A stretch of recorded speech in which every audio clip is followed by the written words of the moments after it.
hijrahnya kafilah kita ke kabupaten lain ini karena mereka kesejahteraannya lebih lumayan di tempat lain daripada kita.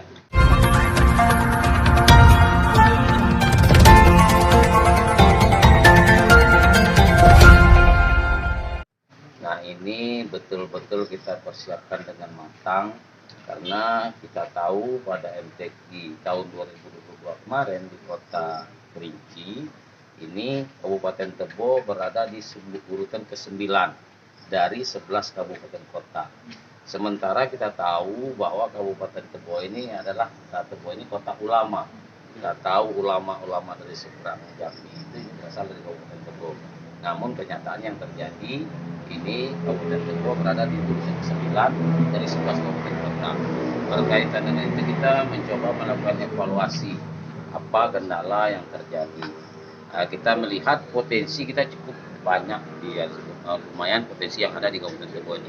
Ini dibuktikan bahwa teman-teman yang mendapat juara di kabupaten-kabupaten lain itu contoh di kota itu kapilahnya dari Kabupaten Tebo. Kemudian ada lagi di kabupaten lain ini yang kapilahnya rata-rata dari Kabupaten Tebo. Nah, ini ternyata karena di tempat kita ini tidak terurus dengan baik. Nah, ini yang kita minta para pengelola, para pejabat yang berwenang mengelola MTQ ini supaya betul-betul mengambil langkah.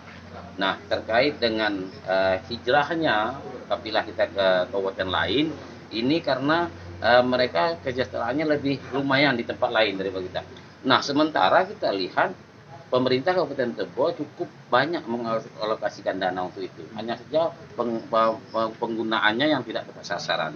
Saya sudah melakukan evaluasi mulai dari seleksi tilawatil Quran di tingkat kecamatan sampai ke pengiriman kafilah ke tingkat provinsi ada 5.200.000.000 yang disiapkan oleh pemerintah daerah.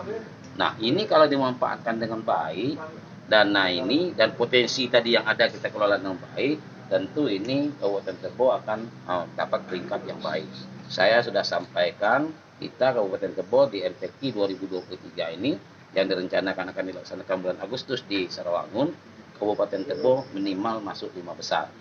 Nah, saya sudah sampaikan ketika target ini tidak tercapai, maka para pejabat yang mengelola MTQ ini akan kita evaluasi. Pasti ada warning untuk Kesra. Ya, Kesra, kemudian ada beberapa hal lain, bukan hanya Kesra, ada asisten 1, ada staf ahli bidang itu, kemudian tentunya berkaitan juga dengan teman-teman dari Depak.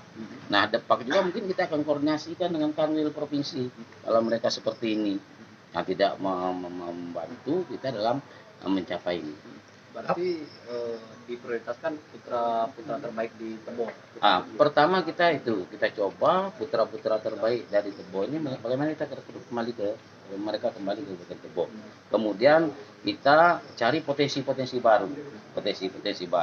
Kita tahu di Kabupaten Tebo ini pesantren yang diakui yang tercatat di Kementerian Agama saja belum terdaftar itu 49 pesantren. Andaikan satu pesantren ini bisa memenangkan satu cabang saja, artinya 40 cabang bisa dimenangkan. Kita tidak usah target mulu-mulu.